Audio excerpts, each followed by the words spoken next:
इतना बड़ा सांप था दीवार के ऊपर बैठा हुआ। इतना बड़ा सांप, कितना बड़ा सांप, सांप तो था, कितना बड़ा था। जब तक डिटेल ना पता चले ना बात की, मज़ा नहीं आता। सांप था, अच्छा सांप तो था, इतना बड़ा था। जब मुझे सांप की साइज पता चला तो मेरा खौफ जो था वो और बढ़ा कि अच्छा इतना बड़ा था। तो डिटेल जो है ना, ये डिटेल देखना, ये मैग्नीफाइंग ग्लास लगा के जो डिटेल है, ये हमारी रोज़मर्रा की स्टोरीज में, हमारी बातचीत में रंग भरती है। अगर डिटेल्स ना हो तो जो नाउन्स हैं, जो प्रोनाउंस हैं, वो बोरिंग हो जाते हैं। मैं यहाँ बैठा हूँ, बड़ा खुश बैठा हूँ, तो मैं कहूँ आई एम हैप्पी। हैप्पी सुन के डिटेल पता चली ना कि मैं बैठा तो हूँ लेकिन मैं कैसा हूँ, मैं हैप्पी हूँ। आई एम सैड, मैं उदास बैठा हूँ। आय को जब मैंने डिस्क्राइब किया हैप्पी या सैड से, फिर तो आपको दिलचस्प इंफॉर्मेशन पता चली। हैप्पी हो तो क्यों खुश हो, सैड हो तो क्यों उदास हो। जब डिटेल पता चलती है हमें अपनी रोज़मर्रा की ज़िंदगी में, तो डिटेल से आगे ज़िंदगी के सवालात पैदा होते हैं, कॉन्वर्सेशन ग्रो करती है, वरना तो ज़िंदगी का मज़ा ही ख़त्म हो जाए ना। तो डिटेल्स बड़ी ज़रूरी हैं हमारी रोज़मर्रा की कॉन्वर्सेशन के लिए। आपके दोस्त ने एक बहुत अच्छी येलो स्पोर्ट्स कार ली। अब अगर आपको खाली कहे कि यार एक मेरे दोस्त ने गाड़ी ली, तो ठीक है ली, येलो कलर की थी, येलो कार ली, आपको ताज्जुब पैदा हुआ, आपको क्यूरियोसिटी पैदा हुई, तजस्सुस पैदा हुआ कि यार येलो गाड़ी ले ली, येलो कैसी लगती होगी। अब आपने अच्छा यार बड़ा अच्छा किया, बड़ी फैशनेबल गाड़ी लगती होगी, ये क्या चीप सा रंग ले लिया, इसमें बैठे को लोग मजाक उड़ाएंगे इसमें बैठोगे तो। अब डिटेल से नाउन्स और प्रोनाउंस में जान पड़ती है, उनमें रंग भरता है। बिल्डिंग थी, बहुत बड़ी बिल्डिंग थी, ओ वेरी टॉल बिल्डिंग। अब मजा आया, मैं यार उस बिल्डिंग के ऊपर वाले फ्लोर तक गया। अब वो बिल्डिंग अगर 2 स्टोरी की बिल्डिंग थी तो ऊपर वाले फ्लोर तक गए तो क्या कमाल किया। वो सबसे बड़ी बिल्डिंग थी दुनिया की, मैं उसके ऊपर वाले फ्लोर तक गया। अच्छा अब मजा आया ना, अब detail I. Tallest building in the world थी, अब मैं उसकी टॉप तक गया। तो आप देख रहे हैं मेरी बात से एक चीज को, कि जब बिल्डिंग थी लेकिन टॉलेस्ट बिल्डिंग जब मैंने कहा तो अब एकदम आपको मजा आया। तो जब नाउन्स के साथ या प्रोनाउंस के साथ डिटेल लगा दी जाती है तो बातचीत में मजा आता है, कॉन्वर्सेशन में मजा आता है। कमरे में 3 लोग खड़े थे, कितने लोग खड़े थे, 3 लोग खड़े थे। अच्छा अब तजस्सुस पैदा हुआ, कौन कौन खड़ा था। लोग खड़े थे तो अच्छा खड़े थे, 3 लोग खड़े थे। अच्छा 3 लोग थे, कौन कौन थे। तो अब 3 क्या है, 3 क्या है, 3 एक डिटेल है। किसको डिस्क्राइब करिए, पीपल को। There were 3 people in the room. People तो थे लेकिन 3 पीपल थे रूम में।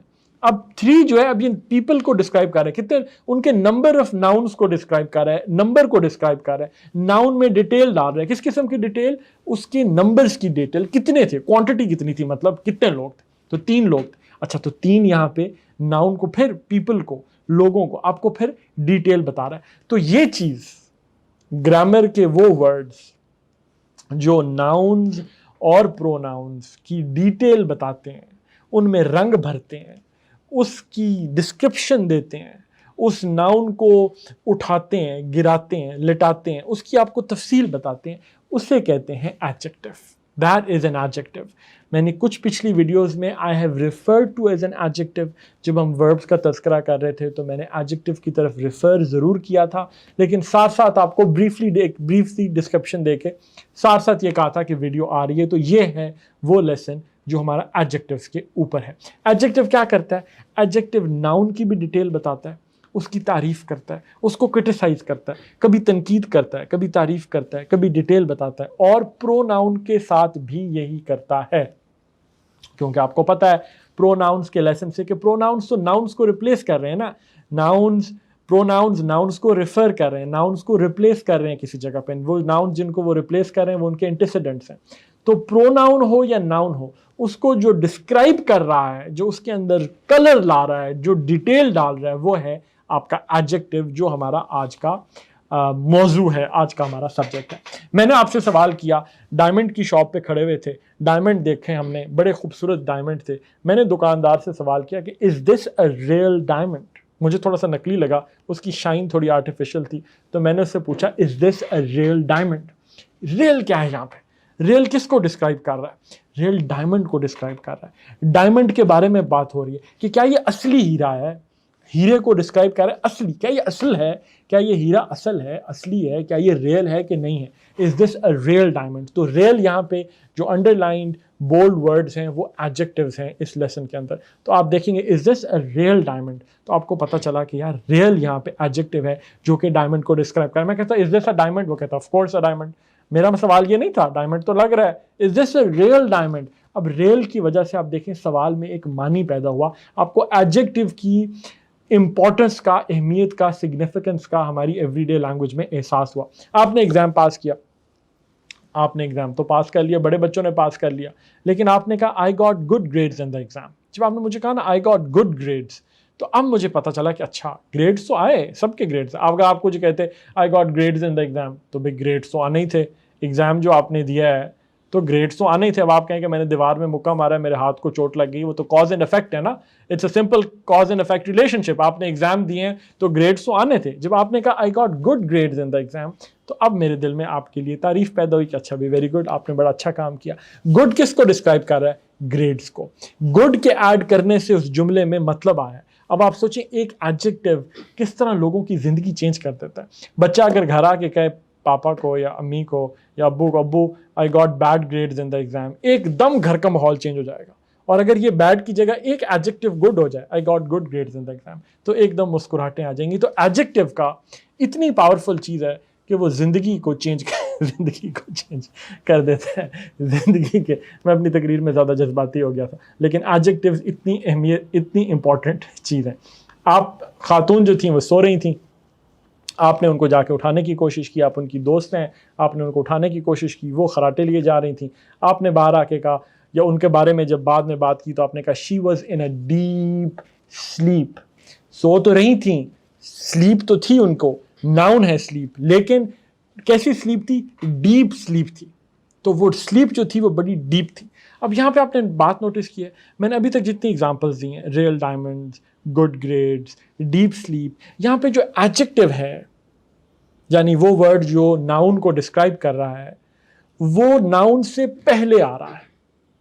रियल डायमंड को डिस्क्राइब कर रहा था, डायमंड से पहले आ रहा था, जो अभी मैंने एग्जांपल दी। गुड ग्रेड्स नाउन है, गुड ग्रेड्स को डिस्क्राइब कर रहा था, ग्रेड से पहले आ रहा था। डीप स्लीप नाउन है, डीप उससे पहले आ रहा था, स्लीप को डिस्क्राइब कर रहा है, she was in a deep sleep. तो एडजेक्टिव्स की एक शक्ल क्या है एक जुमले में, एक सेंटेंस में, in terms of sentence structuring, एक क्या है पॉसिबिलिटी कि एडजेक्टिव नाउन से या प्रोनाउन से जिसको डिस्क्राइब कर रहा हो उससे पहले आए, जो हमने अभी तक एग्जाम्पल देखी, लेकिन उसके बाद भी आ सकता है। हम इस एग्जाम्पल को देखते हैं। आपके दोस्त ने आपको एक कहानी सुनाई और उस आप बाद में अपने घर में बैठे बता रहे हैं कि यार उसकी स्टोरी तो अच्छी थी, हिज स्टोरी इज़ इंटरेस्टिंग। आप कहते हैं हिज स्टोरी इज़ इंटरेस्टिंग। अब यहाँ पे इंटरेस्टिंग किसको डिस्क्राइब कर रहा है? स्टोरी को। स्टोरी क्या है? नाउन है, लेकिन ये इंटरेस्टिंग तो एडजेक्टिव है, लेकिन कहाँ आ रहा है? ये नाउन के बाद आ रहा है, नाउन से पहले नहीं आ रहा। यहाँ पे ये कहा जा सकता था हिज इंटरेस्टिंग स्टोरी, बट हम यहाँ क्या कह रहे हैं? हम कह रहे हैं his story is interesting.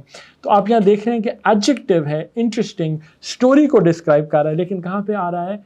Noun के बाद आ रहा है। तो नाउन के एडजेक्टिव जो है, मैंने जो पहले एग्जांपल्स दिए हैं, वो नाउन से पहले भी नाउन या प्रोनाउन से पहले भी आ सकता है, या नाउन और प्रोनाउन के बाद भी आ सकता है। और यहाँ पे एक चीज़ नोटिस कीजिएगा, क्योंकि अब आप वर्ब्स कर चुके हैं, कि यहाँ पे कौन सा वर्ब यूज़ हो रहा है? बी की एक फॉर्म इज यूज़ हो रही है, लिंकिंग वर्ब यूज़ हो रहा है, जो स्टेट ऑफ बीइंग बता रहा है, किसकी? स्टोरी की।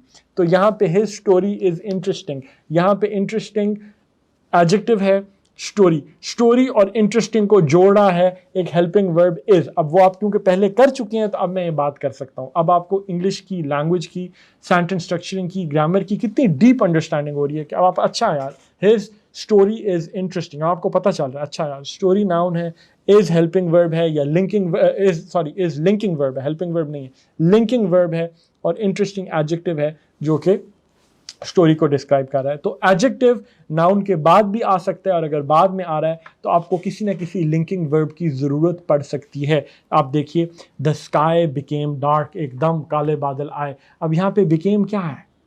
यहाँ पे बिकेम एक लिंकिंग वर्ब का रोल प्ले कर रहा है, जो कि स्काई की स्टेट ऑफ बीइंग बता रहा है। अगर आपको ये लिंकिंग वर्ब वाला पार्ट अभी रिफ्रेश करने की जरूरत है तो आप वो पिछली वीडियो ज़रूर देखिएगा, ताकि आपको वो चीज़ दोबारा रिफ्रेश हो जाए। The sky became dark. अब स्काई को नाउन है उसको डिस्क्राइब क्या कर रहा है? Adjective, dark. तो sky became dark, dark adjective है जो कि स्काई को डिस्क्राइब कर रहा है, और स्काई बिकेम डार्क, बिकेम यहाँ पे लिंकिंग वर्ब का रोल प्ले कर रहा है, लेकिन हमारा मकसद एडजेक्टिव्स कवर करना है कि डार्क किसको डिस्क्राइब कर रहा है? स्काई को, और ये नाउन के बाद में आ रहा है। गोल्ड के बैंगल्स पड़े हुए हैं, आपने कहा दोज आर एक्सपेंसिव। अब यहाँ पे दोज एक प्रोनाउन है, प्रोनाउन है, आप दूर से खड़े पॉइंट कर दोज आर एक्सपेंसिव। आर क्या है? आर दोबारा बी की एक फॉर्म है जो कि लिंकिंग वर्ब का रोल प्ले कर रही है, स्टेट ऑफ बीइंग बता रही है, जो कि स्टेट ऑफ बीइंग एक फंक्शन है वर्ब्स का। एक्सपेंसिव क्या है? एक्सपेंसिव एडजेक्टिव है, किसको डिस्क्राइब कर रहा है? दोज को। आप इंग्लिश से उंगली से इशारा कर रहे हैं, आप कह रहे हैं those are expensive, expensive adjective है, दोज को डिस्क्राइब कर रहा है, और प्रोनाउन के बाद आ रहा है, दोज यानी प्रोनाउन है। फिर देखिए, I was careful, careful adjective है, आई को डिस्क्राइब कर रहा है, और लिंक और हो कैसे रहा है? एक लिंकिंग वर्ब के थ्रू हो रहा है जो कि वॉज है। तो एडजेक्टिव या तो नाउन प्रोनाउन से पहले आ सकता है जहां उसको किसी लिंकिंग वर्ब की जरूरत नहीं पड़ती, the green, the yellow car, the green flag, जैसे हमने पिछली एग्जांपल्स में कहा, deep sleep, real diamond, good grade, जैसे हमने पिछली एग्जांपल्स कवर की। या वो नाउन प्रोनाउन के बाद आता है जिस केस में किसी न किसी लिंकिंग वर्ब की जरूरत पड़ती है, क्योंकि अब आप डिस्क्राइब कर रहे होते हैं। आई वॉज केयरफुल, आप आई केयरफुल नहीं कह सकते ना, आई वॉज केयरफुल। तो केयरफुल आई को डिस्क्राइब कर रहा है, केयरफुल एडजेक्टिव है, लेकिन वो कैसे डिस्क्राइब कर पा रहा है? बीच में एक लिंकिंग वर्ब है जो कि स्टेट ऑफ बीइंग का रोल अदा कर रहा है। एक और बहुत इंटरेस्टिंग चीज यहां तक एडजेक्टिव्स के बाद, कि अब जो एडजेक्टिव्स हैं जो डिस्क्राइब करते हैं नाउन्स और प्रोनाउंस को, इनकी डिफरेंट डिग्रीज हो सकती हैं डिस्क्रिप्शन की। एक नॉर्मल डिग्री, एक कंपैरेटिव डिग्री, और एक सुपरलेटिव डिग्री। क्या चीज? एग्जांपल से देखते हैं। सिंपल एडजेक्टिव है बिग, हाथी बड़ा है, बिग। कंपैरेटिव एडजेक्टिव क्या है? कंपैरेटिव एडजेक्टिव है जब मैं इस हाथी को किसी और हाथी से या किसी और जानवर से या किसी और चीज से कंपेयर कर रहा हूं। मैं कह रहा हूं दिस एलिफेंट, अगर मैं कहता हूं this elephant is bigger than a buffalo, और this elephant is bigger than a bull, तो अब एलिफेंट है, एक है एलिफेंट इज बिग, तो elephant in itself is big.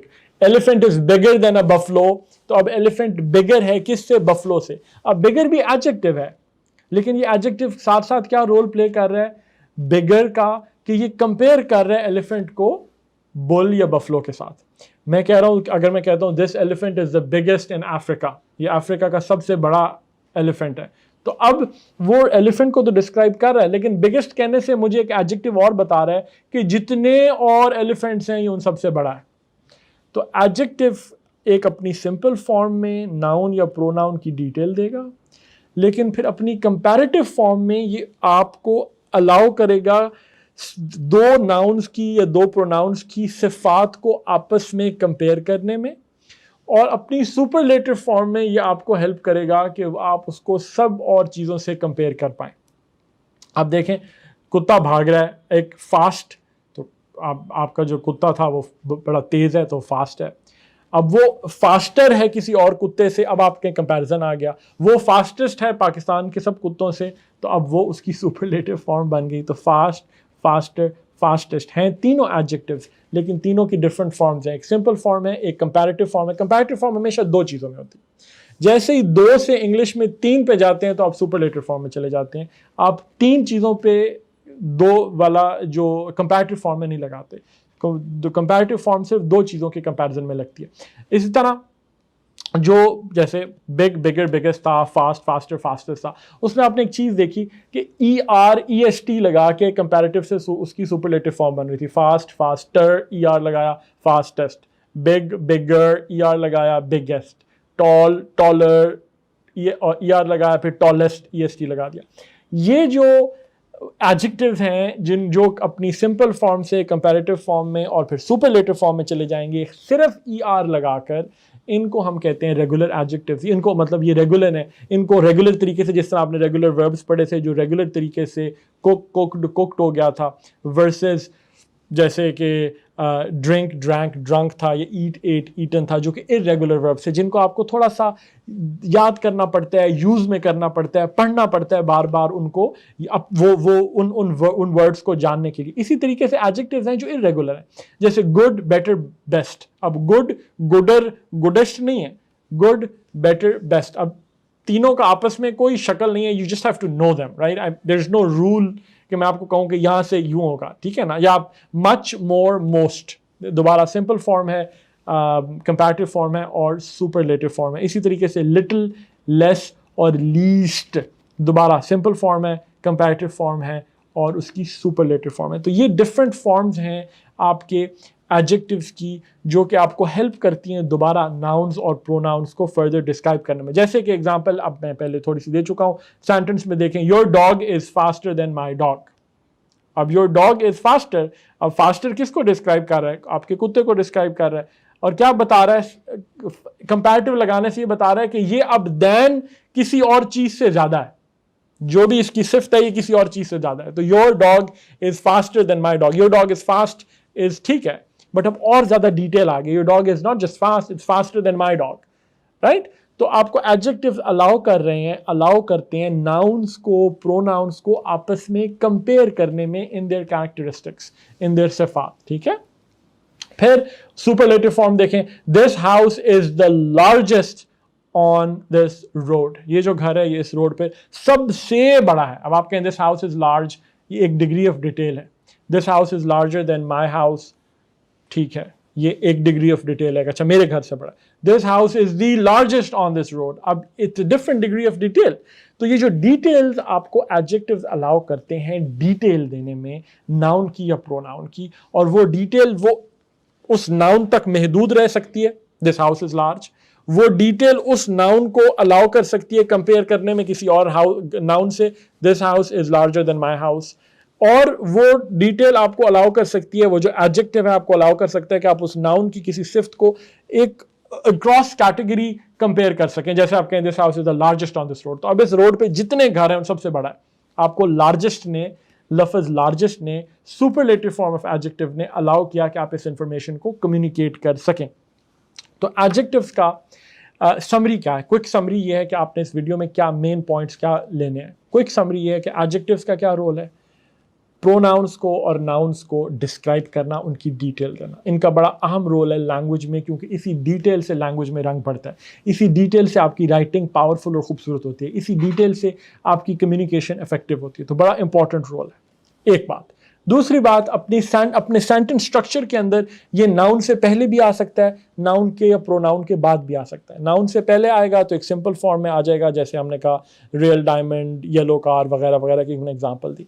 अगर नाउन या प्रोनाउन के बाद आएगा तो किसी ना किसी लिंकिंग वर्ब के थ्रू आएगा जो इसको हेल्प करेगा। तो आपको सेंटेंस स्ट्रक्चर करना आ रहा है ना, यही बात है जो मैं अपनी सब ग्रामर की वीडियोज़ में बार बार एम्फेसाइज करता हूँ कि ये ग्रामर की फाउंडेशन ज़रूरी है आपके लिए, ताकि आपको सेंटेंस स्ट्रक्चरिंग आ जाए। जब बच्चे पूछते हैं हमारी राइटिंग कैसे इंप्रूव होगी, हमारी स्पोकन कैसे इंप्रूव होगी, जब सेंटेंस स्ट्रक्चर की आपको अंडरस्टैंडिंग होने लग जाएगी तो आपकी एटलीस्ट ग्रामेटिकल मिस्टेक्स खत्म हो जाएंगी। फिर तो है ना कि लैंग्वेज को और खूबसूरत बनाना है, और बेहतर वोकैबुलरी है, और बेहतर सेंटेंस यूजेज है, और बेहतर एक्सप्रेशंस हैं, और बेहतर मेटाफोर्स, एनालॉजीज और किस्म के वेरियस लैंग्वेज के टूल्स यूज करके अपनी लैंग्वेज को ब्यूटिफाई करना है। तो एटलीस्ट फाउंडेशन आपकी बन जाए।